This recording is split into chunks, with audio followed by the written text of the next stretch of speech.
Everyone. So in this session, we are going to be talking about our brain, like neurofeedback. In our studio today, we have Guy Odishaw. Guy is a neurofeedback, bioelectric, and a cranial sacral therapist for over 30 years. Welcome, Guy. Delighted to be here. Thank you. So just make us understand, what exactly is neurofeedback therapy? Sure. So this is a big question because it is a big area, right? It's a little bit like saying, what is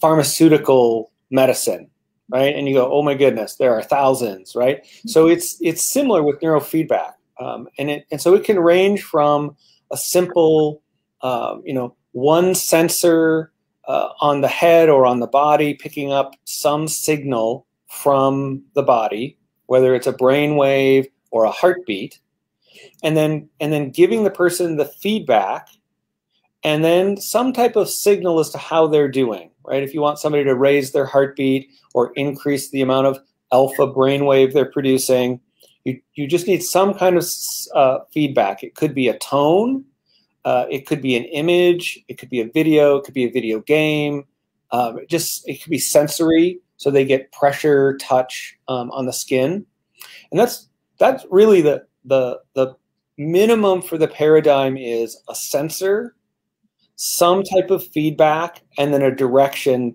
to the person to either increase something or decrease something, and then that's it. So we have biofeedback. Term's been around a long time. Neurofeedback, the term is a little bit newer. I always get the question, what's the difference? And they're not really, other than, I like to say, biofeedback is from the neck down and neurofeedback is from the neck up. But the paradigms are the same. In neurofeedback, we're really looking at brainwave activity and then kind of, again, feeding back to the person, what is their brain doing real time, and then empowering them to modify the activity of their brain, instantly. So in a very simple way, that's neurofeedback. And go ahead.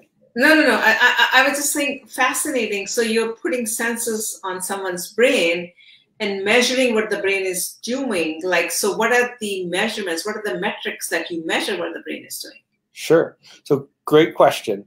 So this is where it starts to get a little bit diversified in the field, right? So there's what's called surface EEG or surface training, and then there's what's called Loretta training. And these are quite different paradigms, quite different approaches. So surface training, you've got an electrode that's placed on the scalp that is measuring the electrical activity that's happening at the scalp level, right under that sensor.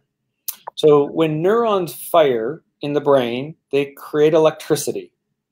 Some of that electrical signal rises up to the level of the scalp where it's detectable, right? So we have the normal electrical activity that's in the skin and the bone and the muscle, but then the firing of the neurons adds to it. So if you're doing surface neurofeedback, surface EEG, you're getting that signal, and that's all you're working with. So it's general, it's pretty global, it's non-specific, and it's the part of the brain, the cortex, that's right up at the surface. In the other form of neurofeedback, it's called Loretta neurofeedback. Here, we're using all kinds of fancy mathematics, and the best analogy for this is like a cell phone GPS, right? So these days we're all used to, pulling up our Google Maps and looking, and there we are. And you can walk around your house, and it's sensitive enough to detect your movement, right? So to do that, you've got 3 satellites in space that are being used to triangulate your location, and that's enough information to be able to get down to a few feet of where you are, right? So that's amazing. So think of it in a similar way. I'm just going to grab a little prop here. and pull in. This is one of our EEG caps that we would put on somebody's head. It has 21 sensors. So think of 21 satellites, right? And then what the software does is exactly what your GPS software does. It triangulates, except for in this case, we don't have 3, we have 21, right? So 21 different satellites to pick up where did that electrical activity happen. So this allows us to image the brain 3-dimensionally. So in the first example is put the sensor on the head and you're just working with the electrical activity at the surface. In the Loretta, it allows us to know where what's called source density localization, where the neuronal firing is happening within the whole volume of the brain. So this allows us to be a lot more precise in targeting the area of the brain we're working with. So this, again, is why the field is so diverse, is starting with your equipment and what kind of signal you can get and what's the quality of that signal. And it ranges from not very good to very good. And then that allows you to decide kind of what kind of neurofeedback are you doing. Wow. So electroacupuncture is another, right? So how is it similar to electroacupuncture? What we are just talking about? It's not. I mean, there are maybe some vague similarities, but electroacupuncture, the main thing is electricity is going into the body, right? So they're using the meridians and how the electrophysiology lines up to move electricity along this thing called a meridian, right? In our case, we're not putting anything into the body. It's all coming out, right? So like the body. Coming out, right. So we're measuring the electrical activity coming off of the brain. We're not putting anything in. If we're putting anything in, that's called neuromodulation or transcranial stimulation. We also do that, but neurofeedback is completely passive. So it's one of the reasons why there are no side effects. It's utterly safe for people who maybe have sensitivities. It's fantastic because nothing is going in. We're just reading the information, and then if there's a sense of anything coming in, it's the feedback that a person gets. And then that's just visually. You're just looking at a screen and you're getting a feedback about what your brain is doing. But we're not manipulating the brain with an exogenous force. Got it. So let's talk about the different ailments that it can be used for. Sure. So again, big area. What I generally tell my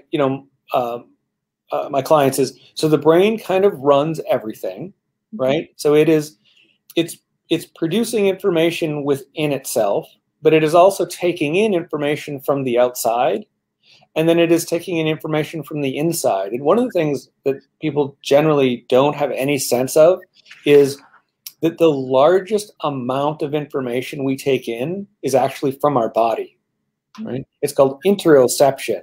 It's what's coming in through the spinal cord and the vagus nerve up into the brain, right? We often think of our eyes as, our most voluminous sense, but they're not. Actually smell is. But even if you took the 5 senses and put them together, they're not the bandwidth of what's coming up from the body, right? So when we consider about what are the conditions it treats, well, we say in a really simple term, it treats dysregulation, right? And dysregulation is if the brain isn't communicating efficiently within itself. When one region talks to another region, information is moving around. You can think of the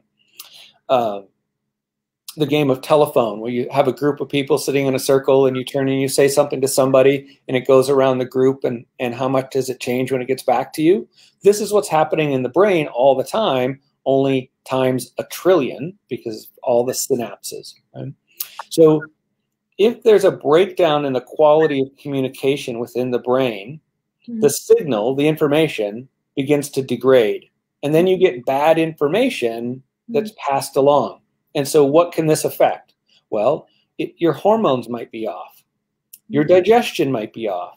Mm. Your temperature regulation might be off. Your cellular metabolism might be off. These are things that people don't often think of because they think brain, they think thinking, cognition, right? Mm-hmm. So they always, it's anxiety, depression, ADHD, difficulty reading, dyslexia. And sure enough, those are all things that neurofeedback treats. Those are the ones that we think of most commonly. But it is also true, all of the other things that I said. Right? Your heart health, again, brain might be playing a role in that. So it's very comprehensive in what it can have an effect on. We tend to think, or people tend to think of it more in the sense of behavior. So let's take ADHD as an example. ADHD typically is diagnosed from a behavior standpoint. That a child is acting in a certain way. Then they'll say, okay, they meet these criteria, they have ADHD. We see a number of ADHD, children and adult, but more children in the clinic. I would say at least half of the people that come into our clinic with an ADHD diagnosis do not have ADHD. They have some type of dysregulation going on, might be in the body, might be in the brain, might be a little bit in both.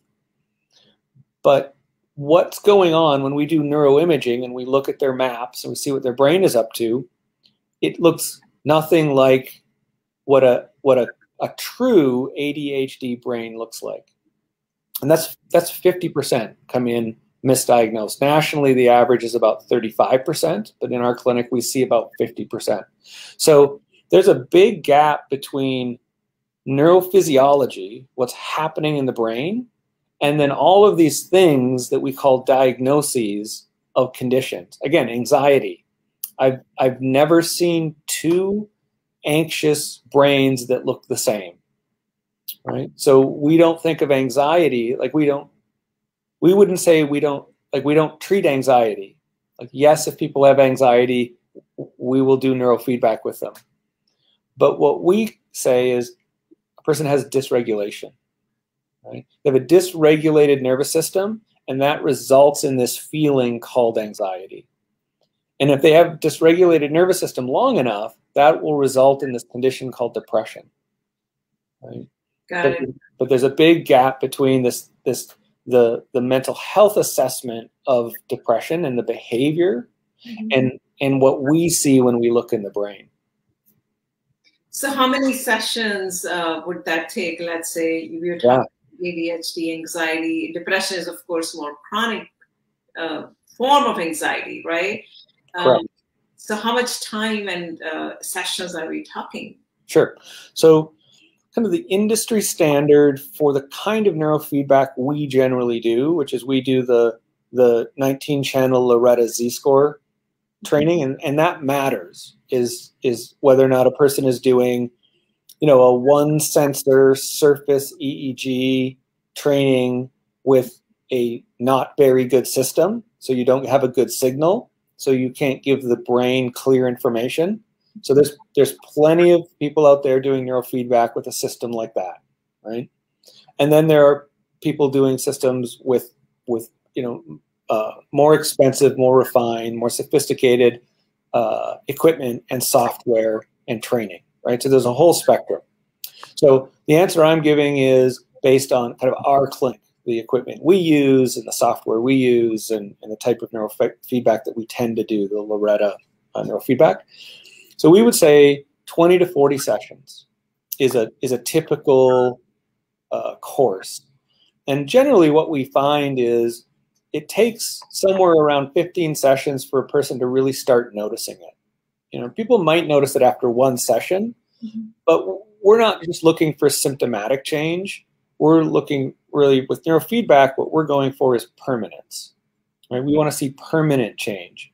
And that takes time for the brain to rewire itself through neuroplasticity and then reinforce those new circuits so that that brain now functions that way out in the world moment to moment. And that takes a while. So about 15 sessions is where we see that start to kick in.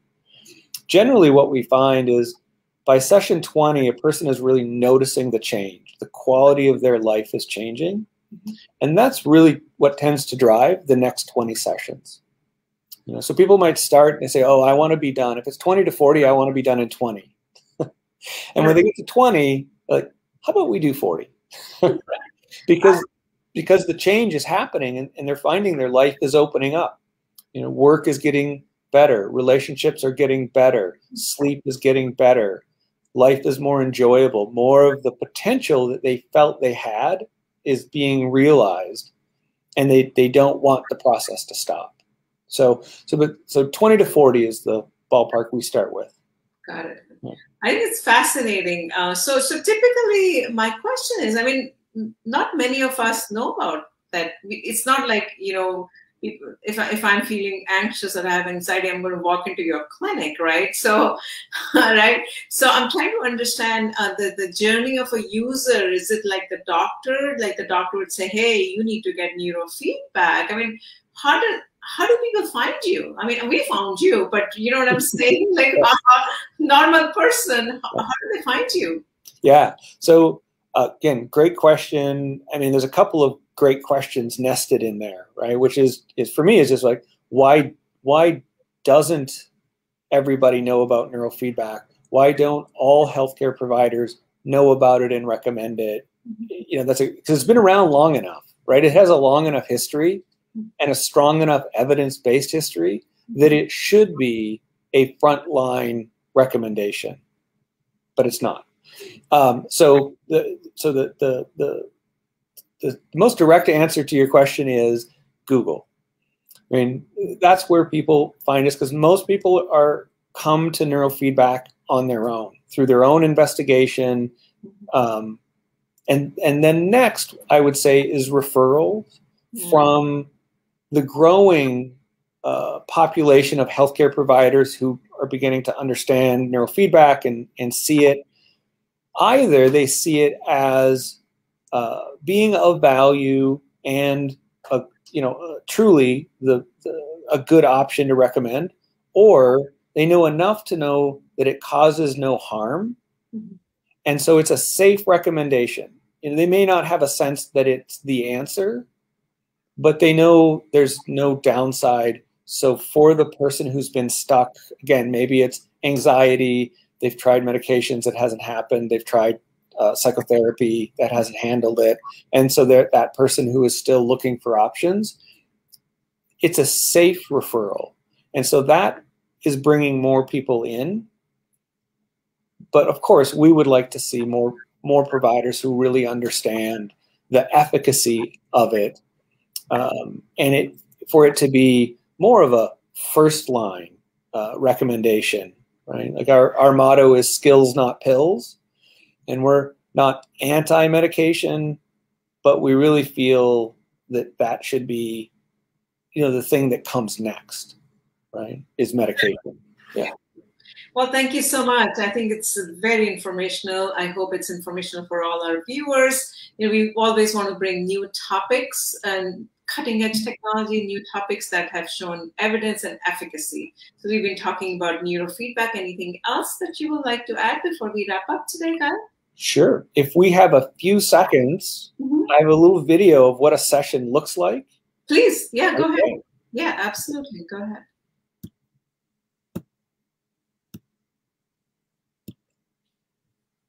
All right. So I think I need to bring you in.